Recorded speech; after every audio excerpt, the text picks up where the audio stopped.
Hello everyone and welcome to biology world. आज हम बात करने जा रहे हैं, डिस्कस करने जा रहे हैं एक न्यू चैप्टर जिसका नाम है बायोलॉजिकल क्लासिफिकेशन।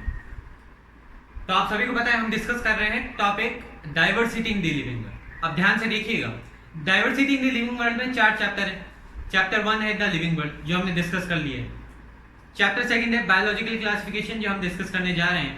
उसके बाद चैप्टर 3 हम डिस्कस करेंगे प्लांट किंगडम और चैप्टर 4 हम डिस्कस करेंगे एनिमल किंगडम। तो हम एक सीरीज के साथ चल रहे हैं, सिलेबस एकदम सीरीज के साथ चल रहे हैं ताकि आप बेटर अंडरस्टैंडिंग कर सकें। सबसे पहले हमें पता है all the living organism are constituent of the cell. तो हमने सेल के बारे में पढ़ा, उसके स्ट्रक्चर के बारे में पढ़ा, उसके फंक्शंस के बारे में पढ़ा और उसके बाद हमने देखा कि सेल डिवीजन कैसे होता है और सेल साइकिल्स क्या है ये देखिए हमने। तो सेल की जो कंप्लीट स्टडी है, सेल टॉपिक हमने खत्म कर दिया। अब जो टॉपिक स्टार्ट किया है diversity in the living world, उसमें हमने पहला चैप्टर डिस्कस कर लिया है। तो अब ये जो आने वाले 3 चैप्टर और हैं इंक्लूडिंग दिस, इसमें आप पूरी डाइवर्सिटी को समझेंगे। इससे आपकी एक बेटर अंडरस्टैंडिंग हो जाएगी। अब ये जैसे ही आप टॉपिक खत्म करेंगे एक आपको बेटर अंडरस्टैंडिंग मिलेगी अपनी वर्ल्ड की, अपने सराउंडिंग की, अपनी हैबिटाट की। आप डिफरेंट टाइप्स ऑफ ऑर्गेनिजम्स के, हंड्रेड्स ऑफ ऑर्गेनिजम्स के बारे में इसमें पढ़ेंगे और पूरी डाइवर्सिटी को आप अंडरस्टैंड करेंगे। तो जुड़े रहिए मेरे साथ और शुरुआत करते हैं चैप्टर की। हाँ, तो चैप्टर है बायोलॉजिकल क्लासिफिकेशन। इसमें कहीं ना कहीं मैं आपकी टैक्सोनॉमिक कैटेगरी भी रिवीजन करवा दूंगा।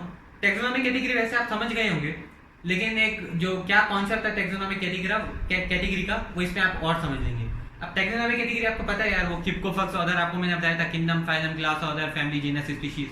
तो हर ऑर्गेनिज्म का एक किंगडम होगा, एक फाइलम होगा, एक क्लास होगा, एक ऑर्डर होगा, एक फैमिली होगी, एक जीनस होगा, एक स्पीशीज होगी। यही टैक्सोनॉमिक कैटेगरी। और टैक्सोनॉमिक कैटेगरी क्लासिफिकेशन करने में मदद करती है, मतलब ऑर्गेनिज्म को सिमिलर फीचर्स के बेसिस पे एक ग्रुप में प्लेस करना, उसे क्लासिफिकेशन कहते हैं, उसमें वो मदद करती है। ये हम बात कर चुके हैं। अब देखिएगा चैप्टर की शुरुआत करते हैं बायोलॉजिकल क्लासिफिकेशन। हम यह कहते हैं since the dawn of civilization, since the dusk of civilization और from the starting of civilization, जब से सिविलाइजेशन स्टार्ट हुए, जब से लिविंग ऑर्गेनिज्म का एग्जिस्टेंस हुआ है, जो ऑर्गेनिज्म थे वो हमेशा इंटरेस्टेड थे, स्पेशली ह्यूमन बीइंग, वो हमेशा इंटरेस्टेड थे क्लासिफिकेशन परफॉर्म करने में। ठीक है, और क्लासिफिकेशन क्या होता है? किसी ऑर्गेनिजम्स को एक ग्रुप में रखना on the basis of same feature, classification कहते हैं। ऑब्जेक्टिव क्या है क्लासिफिकेशन का? To make our studies more easier, ताकि स्टडीज ज्यादा इजी हो जाए। क्योंकि यार अब thousands billions of organism discover हो गए। जैसा कि लास्ट चैप्टर में मैंने आपकी स्पीशीज की बात की थी, तो 1.7 to 1.8 million of species have been discovered. तो सबकी स्टडी करना मुश्किल है, तो हम क्या करते हैं, ऑर्गेनिज्म को देखते हैं, उनके सेम फीचर अगर किसी में हो रहे हैं तो उनको एक ग्रुप में रख देते हैं और इसी को क्लासिफिकेशन करते हैं। तो अर्ली एग्जिस्टेंस से ही ऑर्गेनिज्म इंटरेस्टेड थे क्लासिफिकेशन में। अब जो पहले जो क्लासिफिकेशन किए गए थे वो साइंटिफिक बेस्ड क्लासिफिकेशन नहीं थे, वो क्लासिफिकेशन बेस्ड थे ऑन ह्यूमन यूजेज के। ठीक है, ह्यूमन यूजेज या ह्यूमन यूजेज पे वो क्लासिफिकेशन बेस्ड थे। That is earlier classification are consist of food, shelter and space. ठीक है, मतलब कोई ऑर्गेनिज्म फूड के बेसिस पे यूज हो रहा है या शेल्टर के बेसिस पे यूज हो रहा है या स्पेस के बेसिस पे यूज हो रहा है, उन ऑर्गेनिज्म को ऐसे क्लासिफाई किया जाता था। फॉर एग्जांपल गोट हो गया, काऊ हो गया, तो उनको हम फूड ग्रुप में रख देते थे, है ना। तो उन तब लिविंग ऑर्गेनिजम्स का ये मानना था, ह्यूमन बींग्स का ये मानना था कि जो ऑर्गेनिज्म लाइक गोट, काऊ, ये फूड पर्पजेस के लिए यूज होते हैं। तो मतलब अर्लियर क्लासिफिकेशन में क्या हुआ, जो भी दुनिया में लिविंग ऑर्गेनिज्म थे उनको क्लासिफाई कर दिया on the basis of human use, that is food, that is those organism which are used as for food purposes, for shelter purposes, for space purposes. ठीक, तो पहले तो आप ये पॉइंट उतार लीजिए अपने नोटबुक में।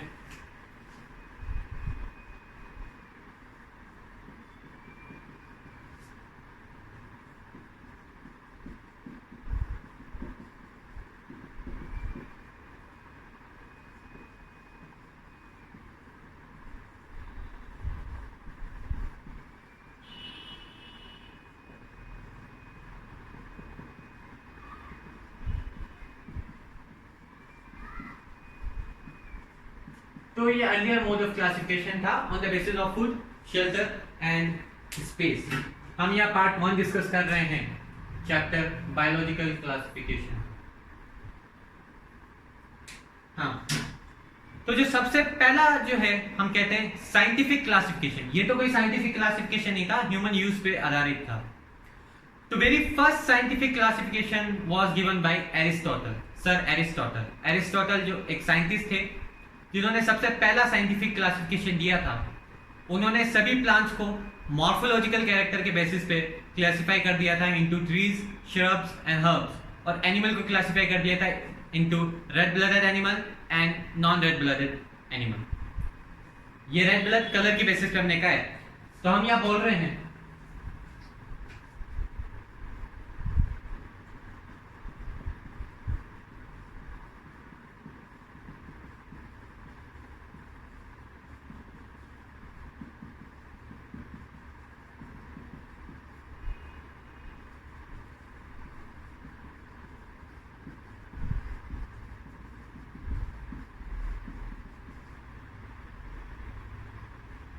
ठीक है। सो जो पहला साइंटिफिक बेस्ड क्लासिफिकेशन था वो एरिस्टोटल ने दिया था। अब देखिए इन्होंने क्या किया, on the basis of morphological character, ठीक है। इन्होंने मॉर्फोलॉजिकल कैरेक्टर को कंसीडर करते हुए जो भी प्लांट्स हैं, ठीक है, सब प्लांट को क्लासिफाई कर दिया तीन कैटेगरी में, ट्रीज, श्रब्स एंड हर्ब्स, जो मेडिसिनल पर्पसेस, आयुर्वेदिक पर्पसेस के लिए भी यूज की जाती है। हर्ब्स स्मॉल प्लांट होते हैं। तो मॉर्फोलॉजिकल कैरेक्टर, मॉर्फोलॉजिकल आपको पता है मतलब एनाटॉमिकल और मॉर्फोलॉजिकल। मॉर्फोलॉजिकल जो एक्सटर्नल फीचर होते हैं किसी ऑर्गेनिज्म को, उसको हम मॉर्फोलॉजिकल में काउंट करते हैं, और जो इंटरनल फीचर है उसको हम एनाटॉमिकल में काउंट करते हैं। हम यह कह रहे हैं मॉर्फोलॉजिकल कैरेक्टर। और मॉर्फोलॉजिकल कैरेक्टर में एरिस्टोटल ने क्या लिया, साइज लिया, और साइज के बेसिस पे उन्होंने क्या किया, प्लांट को क्लासिफाई कर दिया into trees, shrubs and herbs. अब इन्होंने एनिमल को भी क्लासिफाई किया। एनिमल में आप मॉर्फोलॉजिकल कैरेक्टर नहीं कहेंगे, एनाटॉमिकल भी आप नहीं कह सकते, ब्लड के बेसिस पे कह दीजिए। एनिमल को इन्होंने क्या किया, ब्लड के कलर के बेसिस पे इन्होंने ब्लड कलर के बेसिस पे इन्होंने सभी एनिमल को दो कैटेगरी में बांट दिया, रेड ब्लडेड ऑर्गेनिज्म और नॉन रेड ब्लडेड ऑर्गेनिजम्स, जिनका कलर, खून का कलर लाल ना हो, और रेड ब्लडेड जिनका खून का कलर लाल हो। अब जो रेड ब्लडेड ऑर्गेनिज्म थे, इनमें एरिस्टोटल ने मैक्सिमम वर्टिब्रेट्स को रखा था। इनका मानना था जो भी रेड ब्लडेड एनिमल है वो मोस्टली वर्टिब्रेट्स होते हैं। आगे चल के आपको बताएंगे, एनिमल किंगडम पढ़ते वक्त आपको वर्टिब्रेट्स के और इनवर्टिब्रेट्स के बारे में पूरे से समझाएंगे। वर्टिब्रेट्स आप यहाँ ऐसे समझ लीजिए, एक बेसिक है, आपको समझा रहा हूँ, आगे भी यही यूज होना है। वर्टिब्रेट्स वो ऑर्गेनिज्म, कुछ ऑर्गेनिजम्स होते हैं जिनके पीछे एक सपोर्टिंग स्ट्रक्चर पाया जाता है, जैसे वर्टिब्रल कॉलम या वर्टिब्रा, और वो ऑर्गेनिज्म जिनके पीछे ये सपोर्टिंग स्ट्रक्चर या बैकबोन पाई जाती है, उनको हम वर्टिब्रेट्स में रखते हैं, जैसे amphibia, Pisces, reptiles, apps, mammal, ये सब आगे चल के डिस्कस करेंगे, वो वर्टिब्रेट में रखते हैं। और जिनके पीछे वो सपोर्टिंग स्ट्रक्चर नहीं पाया जाता, उनको हम इनवर्टिब्रेट में रखते हैं। तो एरिस्टोटल ने ये भी कहा था जो नॉन रेड ब्लडेड ऑर्गेनिज्म है उसके बेस्ट एग्जांपल है इनवर्टिब्रेट्स। ऑलराइट, ठीक है। इनवर्टिब्रेट्स में आप लोअर ऑर्गेनिज्म, माइन्यूट या लोअर, अर्लीस्ट, सिंपलेस्ट ऑर्गेनिजम्स को कंसीडर कर सकते हैं, जैसे पोरीफेरा हो गया, स्पॉन्जेस हो गया, वो भी हम आगे पूरा एनिमल किंगडम है, इनके पूरे एग्जांपल आगे एनिमल किंगडम में समझेंगे हम। यहाँ पे ऐसे याद रख लीजिए, यहाँ आप लिख सकते हैं वर्टिब्रेट्स के लिए आप लिख लीजिए fishes, amphibia, reptile, Aves, mammal, और नॉन रेड ब्लडेड के एग्जांपल हम लिख सकते हैं पोरीफेरा, सिलेंट्रेट्स, ठीक है, लोअर ऑर्गेनिजम्स। तो ये हो गई फर्स्ट साइंटिफिक बेस्ड क्लासिफिकेशन। अब इसके बाद ह्यूमन और ज्यादा इंटरेस्ट हुए साइंटिफिक क्लासिफिकेशन परफॉर्म करने के लिए, और अब वो किंगडम क्लासिफिकेशन देने लग गए। मतलब अब साइंटिस्ट क्या करने लग गए, किंगडम बेस्ड क्लासिफिकेशन। किंगडम मतलब जितने भी अर्थ पे ग्लोबल लेवल पे जितने भी लिविंग ऑर्गेनिज्म हैं वो किस किंगडम को बिलोंग करते हैं। मतलब ऐसा समझिए इसको, टोटल 5 किंगडम क्लासिफिकेशन दिए गए हैं, है ना, और सबसे एक्सेप्टेड था लास्ट वाला 5 किंगडम क्लासिफिकेशन जिसको हम कहते हैं। टोटल क्लासिफिकेशन कितने हैं? 5। 2 kingdom classification, 3 kingdom classification, 4 kingdom classification and 5 kingdom classification. So sorry, total तो 4 क्लासिफिकेशन है, 2 kingdom, 3 kingdom, 4 kingdom and 5 kingdom classification. 3, 4 आपके पॉइंट ऑफ व्यू से इंपॉर्टेंट नहीं है तो यहाँ नहीं पढ़ेंगे, आपको 2 बताया जाएगा और फिर 5th बताया जाएगा, और 5th is the most accepted और आज जो यूज हो रहा है वो 5th किंगडम क्लासिफिकेशन हो रहा है। तो अब हम डिस्कस करेंगे 2 kingdom classification system. Alright,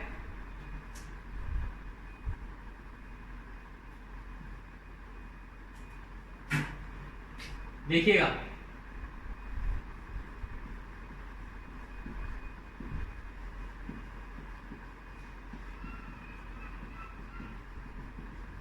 to kingdom classification. First of all 2 kingdom classification जिन साइंटिस्ट ने दिया था उनका नाम है लिनियस। ठीक है, लिनियस ने 2 किंगडम क्लासिफिकेशन दिया था 90s में। अब ये कह रहे हैं कि ग्लोबल लेवल पे, ठीक है, पूरे अर्थ में जितने भी ऑर्गेनिज्म हैं वो 2 किंगडम को बिलोंग करते हैं। और ये 2 किंगडम क्या क्या बताए थे इन्होंने, या तो प्लांट या एनिमल, मतलब पूरे अर्थ में जितने भी ऑर्गेनिज्म है वो चाहे लिविंग हो या नॉन लिविंग हो, वो या तो प्लांट को बिलोंग करते हैं या एनिमल को बिलोंग करते हैं। ये इन्होंने कहा था 2 किंगडम क्लासिफिकेशन सिस्टम में। तो organism are either belong to plant kingdom or they belong to animal kingdom। 5th kingdom classification में भी ये 2 कांस्टेंट रहेंगे, क्योंकि ये तो सभी को पता था उस वक्त, तो सिंपल बेसिस पे उन्होंने कर दिया था भाई ऑर्गेनिज्म 2 ही होते हैं। उस वक्त इतनी स्टडी हुई नहीं थी, या तो प्लांट होते हैं एनिमल होते हैं। आगे चल के बहुत ऑर्गेनिज्म डिस्कवर हुए, डिफरेंट टाइप के, फंगाई हो गया, है ना, बैक्टीरियाज हो गया, जो एनिमल में नहीं आते ये बैक्टीरिया ये सब। तो ये इन्होंने दिया 2 किंगडम क्लासिफिकेशन सिस्टम। अब ध्यान से देखिएगा, ये फेलियर हुआ था इसका, ये एक्सेप्टेड नहीं किया गया था। इसी तरह 3rd को भी एक्सेप्ट नहीं किया गया था, 4th को भी एक्सेप्ट नहीं किया गया था। मतलब इनमें कुछ ना कुछ कमी हो रही थी और कंटिन्यूसली इंप्रूवमेंट हो रहा था 2 से 3rd, 3rd से 4th और 5th। जो लास्ट किंगडम क्लासिफिकेशन आया था वो मोस्ट इंपॉर्टेंट आया था और मोस्ट एक्सेप्टेड आया था, मोस्ट एक्यूरेट आया था। और अब आने वाले इस चैप्टर में और आने वाले 2 चैप्टर में हम 5 किंगडम ऑफ क्लासिफिकेशन के बारे में ही बात करेंगे। तो पहले इसको देख लेते हैं एक बार। अब देखिएगा यहाँ इनके फेलियर क्या हुए।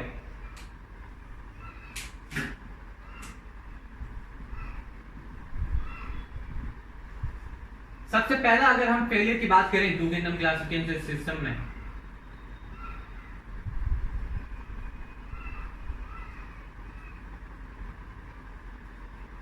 ये जो सिस्टम था क्लासिफिकेशन का, ये डिफरेंशिएट नहीं कर पा रहा था बिटवीन प्रोकैरियोट और यूकैरियोट। प्रोकैरियोट और यूकैरियोट आप लोगों को पता ही है। प्रोकैरियोट क्या है, यूकैरियोट क्या है, जिसमें वेल डिफाइंड न्यूक्लियस प्रेजेंट हो। प्रोकैरियोट क्या है, जिसमें वेल डिफाइंड न्यूक्लियस एब्सेंट हो, प्रेजेंट ना हो। अब देखिएगा, आपको जब मैं cell the structural and functional unit of life समझा रहा था तब मैंने स्पेसिफिकली सबके एग्जांपल मेंशन किए थे। यूकैरियोट जब हम पढ़ रहे थे वहां आपको जो एग्जांपल बताए थे वो बताए थे protist, plants, fungi, animal. Prokaryote में आपको एग्जांपल बताए थे bacteria, PPLO, BGA and mycoplasma. ये एग्जांपल आपको बताए थे मैंने, राइट। तो ये 2 ऑर्गेनिज्म तो यूकैरियोट में आ रहे हैं ना। अब कुछ ऑर्गेनिज्म ऐसे भी थे जो प्रोकैरियोट में आ रहे थे, लेकिन ये डिफरेंशिएट कर ही नहीं पा रहा सिस्टम, क्योंकि तो ये तो सिर्फ क्या यूकैरियोट को इन्वॉल्व कर रहा है। तो ये हो गया इसका पहला जो है नंबर 1 फेलियर। हाँ, इसी तरह आप देखिएगा दूसरा फेलियर इसमें हो जाएगा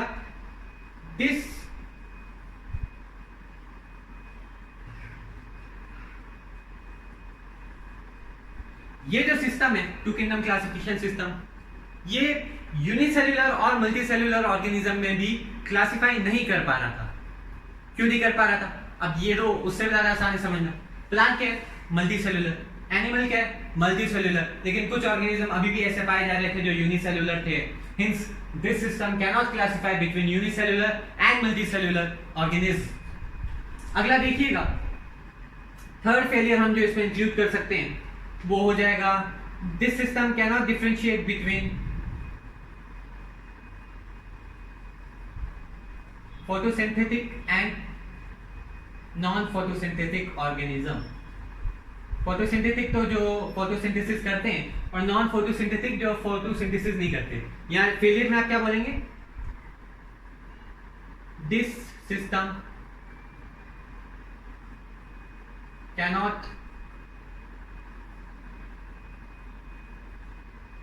cannot differentiate between prokaryote and eukaryote, unicellular and multicellular, photosynthetic and non photosynthetic। photosynthetic and non photosynthetic में क्यों कर रहा था?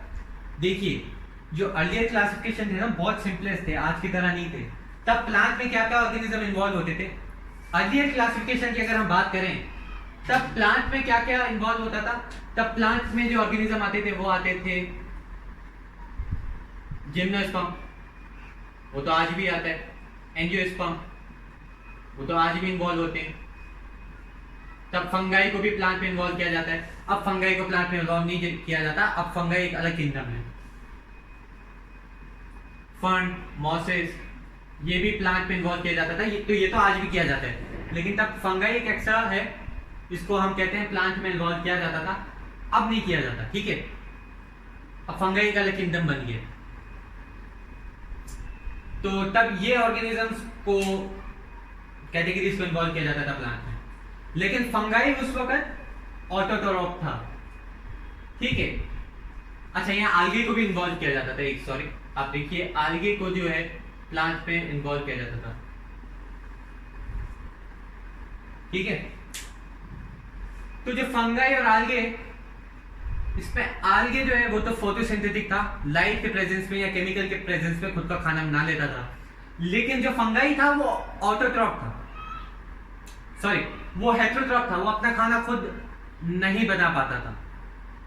ठीक है, तो इसलिए ये सिस्टम जो है फोटोसिंथेटिक और नॉन फोटोसिंथेटिक ऑर्गेनिज्म में क्लासिफाई नहीं कर पाता था। 1 सेकेंड प्लीज।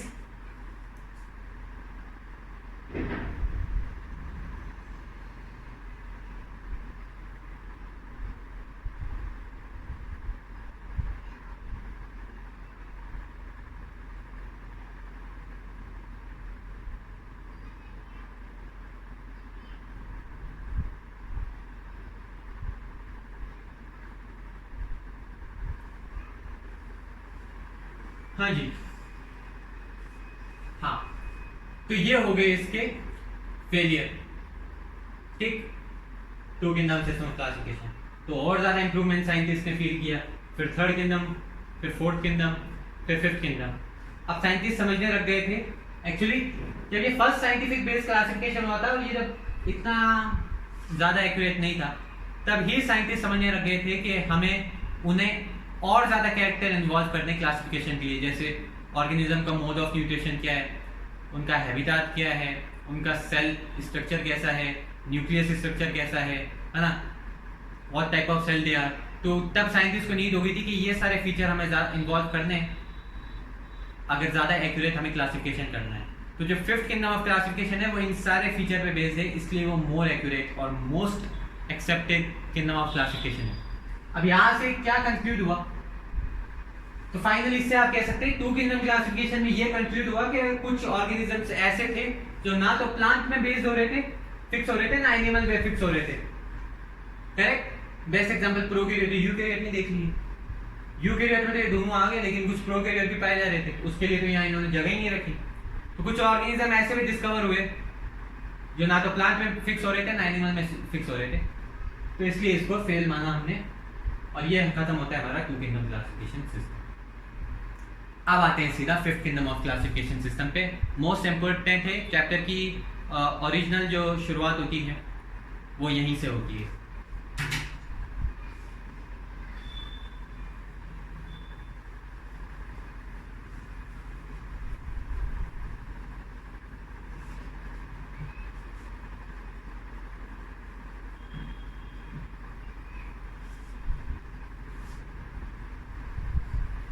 अच्छा, before proceeding toward 5th kingdom classification system, उससे पहले आपको मैं समझा देता हूँ किस बेसिस पे ये क्लासिफिकेशन किया गया था। 5 किंगडम ने क्लासिफिकेशन है किस फीचर्स या कैरेक्टर्स पे किया गया था?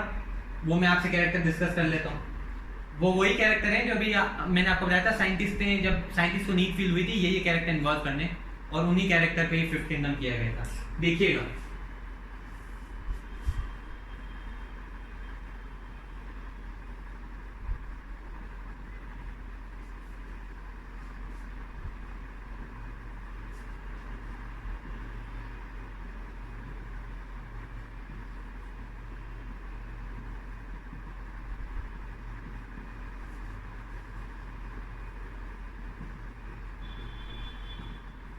ठीक है।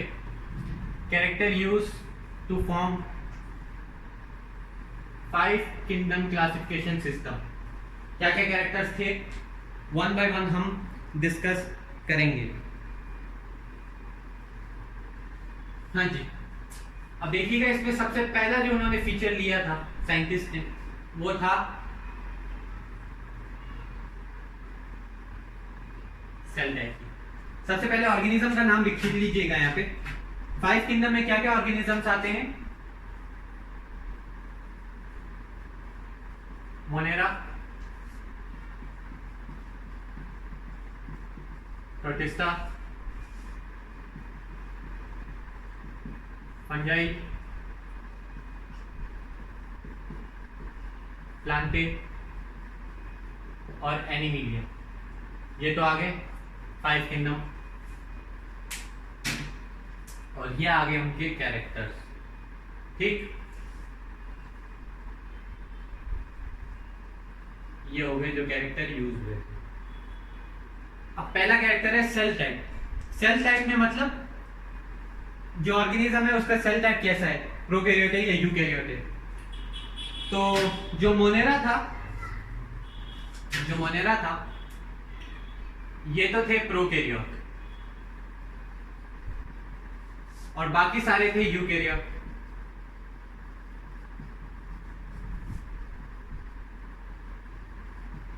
मोनेरा में आप बेसिकली जो किंगडम मोनेरा उसमें बैक्टीरिया के बारे में ही आप पढ़ेंगे। अब याद करिएगा, ध्यान से देखिएगा, एक बार आप याद करिए, जब सेल चैप्टर हम डिस्कस कर रहे थे, cell the structural and functional unit of life, तो वहां मैंने आपको क्या बताया था, प्रोकैरियोट और यूकैरियोट सेपरेट डिस्कस किया था। एक बार फिर से देख लीजिएगा, वीडियो चैनल में प्रेजेंट है। जब प्रोकैरियोट डिस्कस कर रहा था तो मैंने कहा था prokaryote include bacteria, blue green algae, PPLO, pleuropneumonia like organisms, mycoplasma. Bacteria involve किया था ना, तो हो गया। मोनेरा में हम बैक्टीरिया ही पढ़ेंगे तो हो गया प्रोकैरियोट। और यूकैरियोट में एज इट इज एग्जांपल मैंने आपको बताया था, eukaryote involve protist, fungi, plant and animalia. तो ये हो गया हमारा पहला कैरेक्टर। जो दूसरा कैरेक्टर साइंटिस्ट ने कंसीडर किया था वो था सेल वॉल। और सेल वॉल में क्या, कॉम्पोजिशन, मतलब सेल वॉल का क्या कॉम्पोजिशन है, किस चीज से बनी है। तो इसमें देखिए उन्होंने क्या डिस्कवर किया, जो मोनेरा का जो सेल वॉल कॉम्पोजिशन है वो तो था नॉन सेल्यूलोज।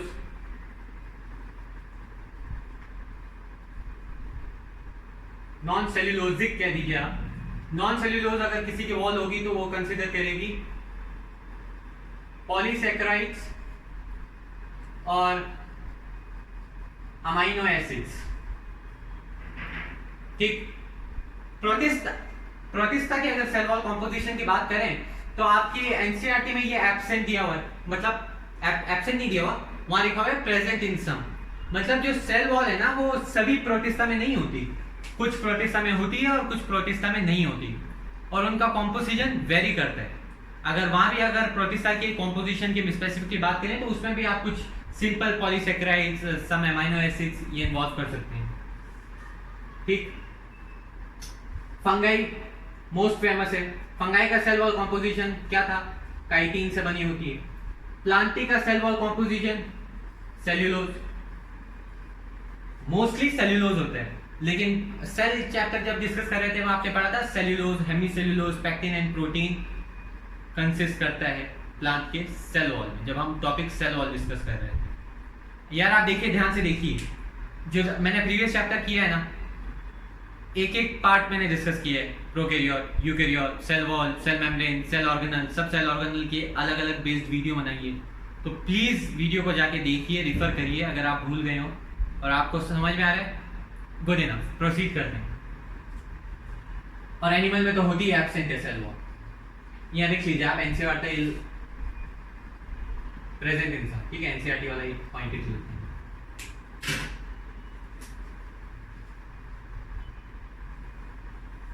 हाँ जी, अच्छा, अगला जो उन्होंने कैरेक्टर लिया था साइंटिस्ट ने, वो था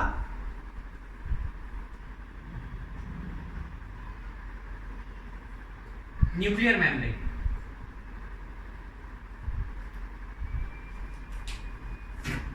तो अगर न्यूक्लियर मेम्ब्रेन की बात करें हम, ये तो आप सेल टाइप देख के बता देंगे।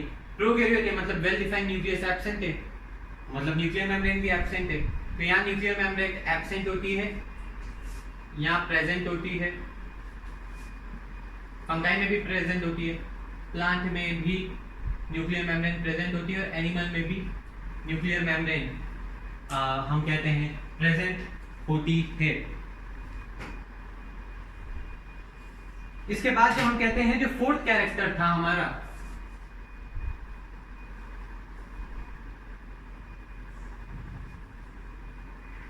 ये हो गया हमारा first character, second character, third character. जो फोर्थ कैरेक्टर था वो था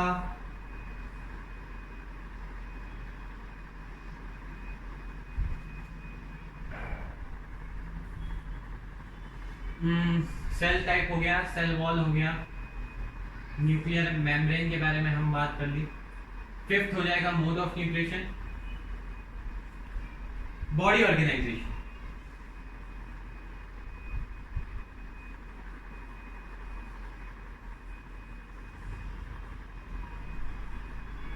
ठीक है, फोर्थ कैरेक्टर लिया था बॉडी ऑर्गेनाइजेशन।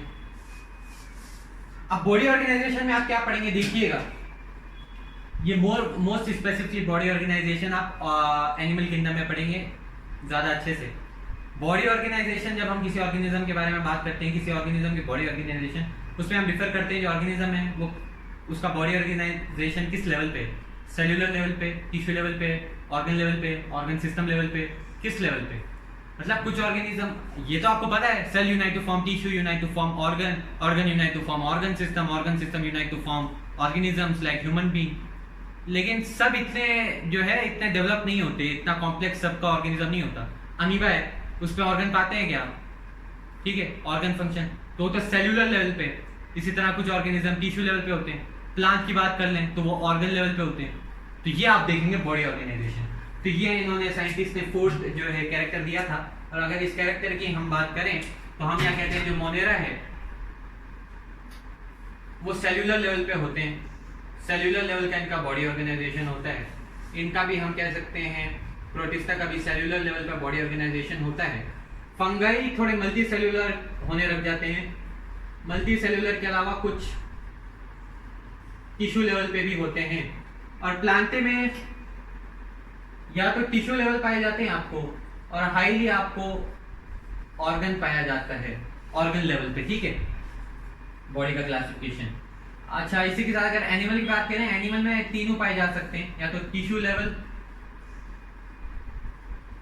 ऑर्गन लेवल, और जब काफी ऑर्गन यूनाइट हो जाएं तो ऑर्गन का सिस्टम, ठीक है, ऑर्गन सिस्टम लेवल। होपफुली ये वीडियो में आ रहा होगा, एक बार देख लेते हैं। हाँ जी,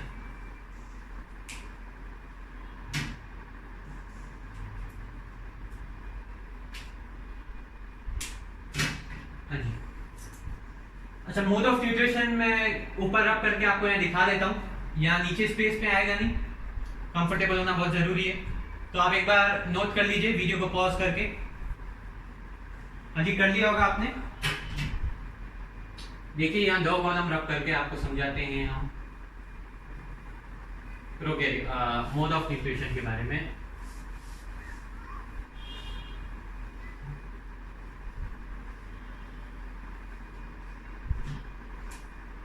ये हमने बाउंड्री बना दी थी इसकी। फिफ्थ क्या डिस्कस कर रहे थे हम, mode of nutrition. Mode of nutrition मतलब किस लेवल पे न्यूट्रिशन है, खुद खाना बनाते हैं या दूसरों पे डिपेंड करते हैं, दैट इज फोटोट्रॉप और ऑटोट्रॉप। तो मोनेरा का अगर मोड ऑफ न्यूट्रिशन करें, मतलब न्यूट्रिशन कैसे ऑब्टेन करते हैं, तो ये दोनों होते हैं, या तो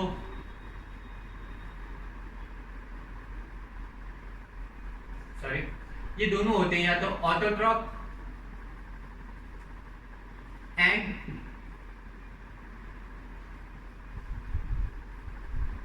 हेटेरोट्रॉप।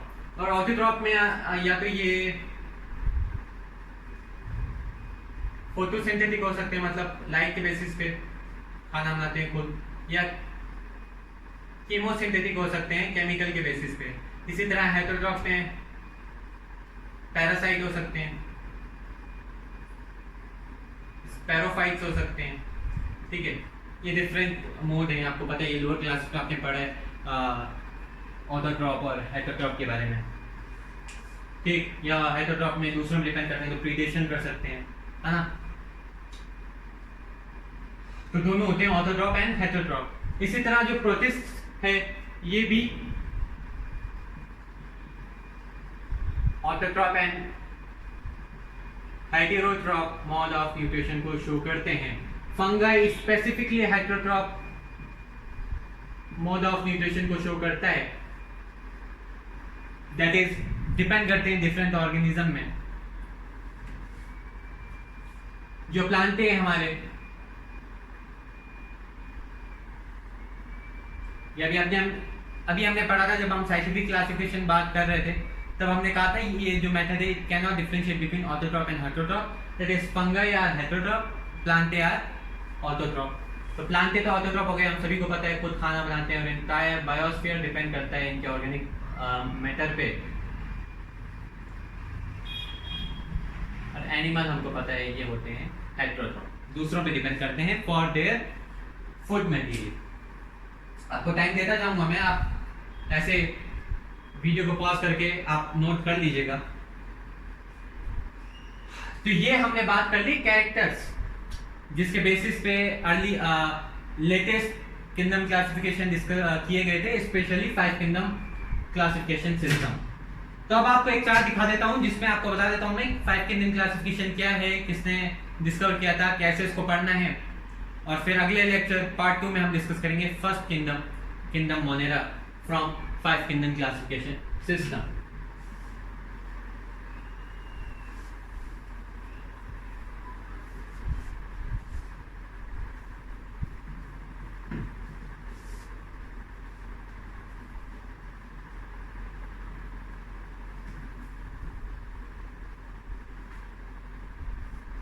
हाँ जी, हम डिस्कस कर रहे हैं 5 किंगडम। 5 किंगडम क्लासिफिकेशन सिस्टम बोल दीजिए आप।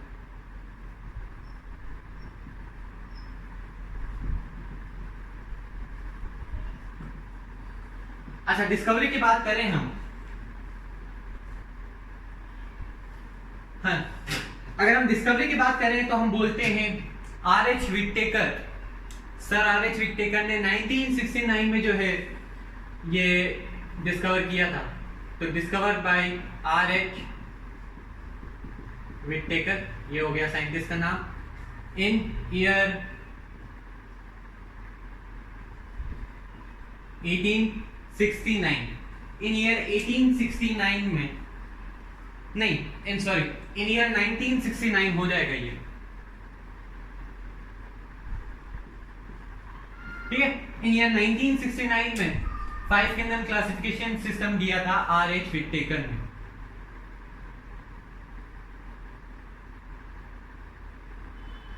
ठीक, हाँ जी, सॉरी।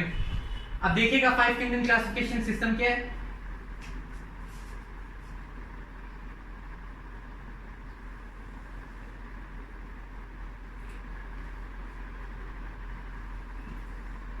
जैसे 2 किंगडम सिस्टम ऑफ क्लासिफिकेशन कहता था, वैसे ही 5 किंगडम सिस्टम ऑफ क्लासिफिकेशन क्या कहता है, ये कहता है ग्लोबल लेवल पे जितने भी ऑर्गेनिज्म हैं वो 5 किंगडम को बिलोंग करते हैं।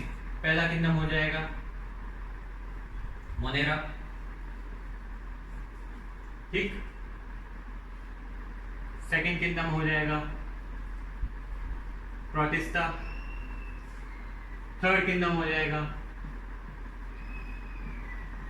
फंजाई, फोर्थ किंगडम हो जाएगा प्लांटे, लास्ट किंगडम हो जाएगा फिफ्थ एनिमेलिया। ठीक,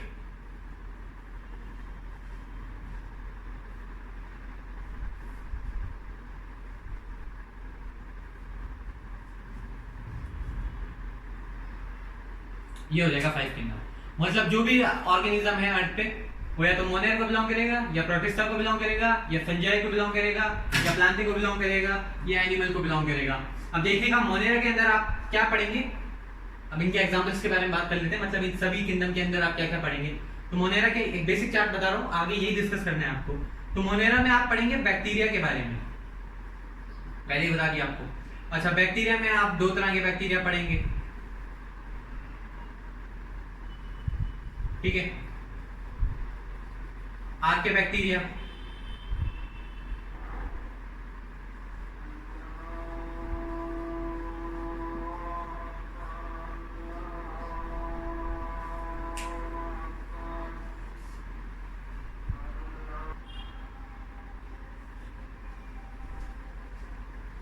हाँ जी, माइनर डिस्ट्रप्शन था जी। देखिएगा बैक्टीरिया में हम बात करेंगे आर्के बैक्टीरिया एंड यू बैक्टीरिया के बारे में।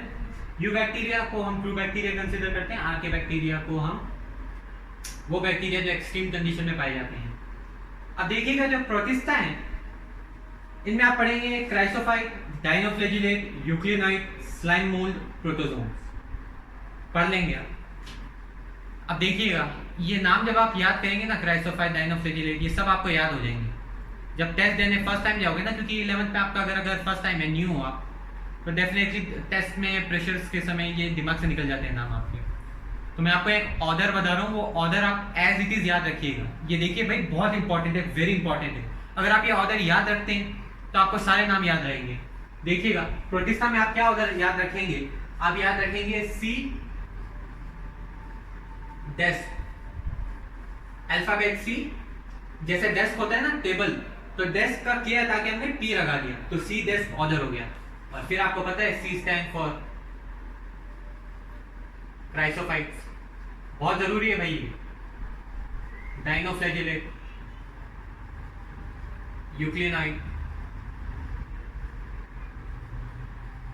Slime mould, protozoan.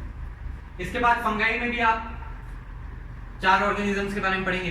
फंगाई में आपका आप ऑर्डर याद रखिए, फंगाई में भी आपको एक ऑर्डर याद रखना है। इसको लाइटली मत लीजिएगा यार, मैं बता रहा हूँ ये बहुत जरूरी है, मैंने भी यही गलती की थी।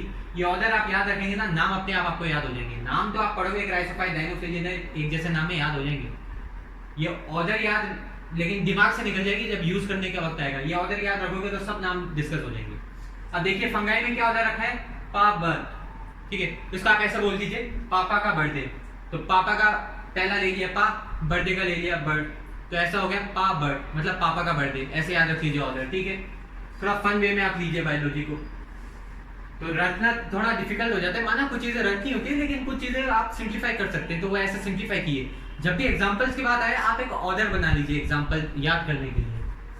तो फंगाई में हो जाएगा P stand for Phycomycetes, A stand for Ascomycetes,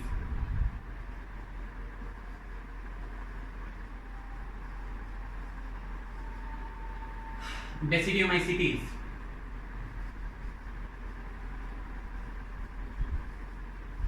Diplomycetes।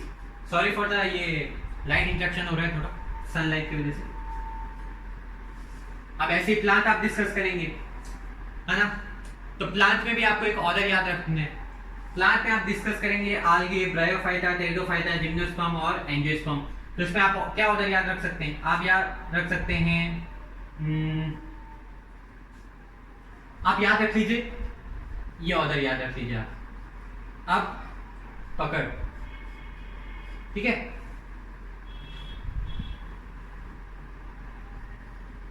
A B,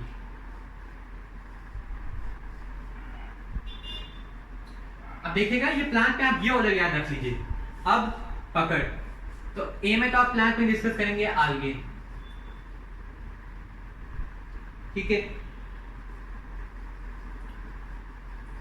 bryophytes stand करता है बी के लिए।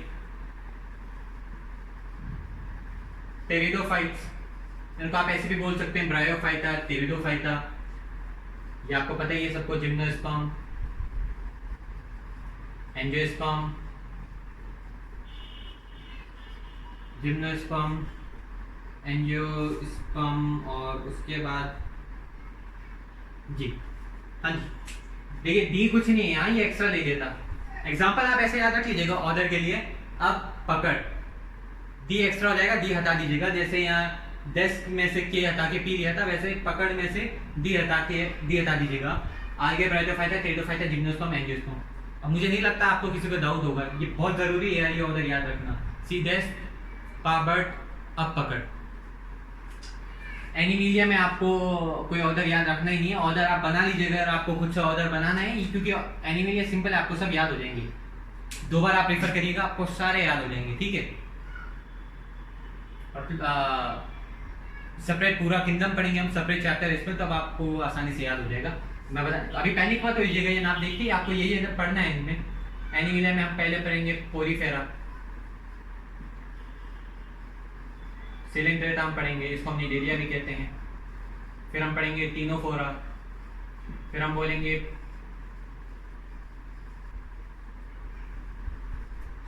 प्लेटीहेल्मिन्थेस, फिर हम बोलेंगे एस्केहेल्मिन्थेस, हम बोलेंगे annelida, arthropoda, mollusca, echinodermata, mollusca, echinodermata, non chordata, ये जगह नहीं है तो ऊपर लिख रहा हूं। नॉन कॉर्डेटा के बाद आप पढ़ेंगे कॉर्डेटा,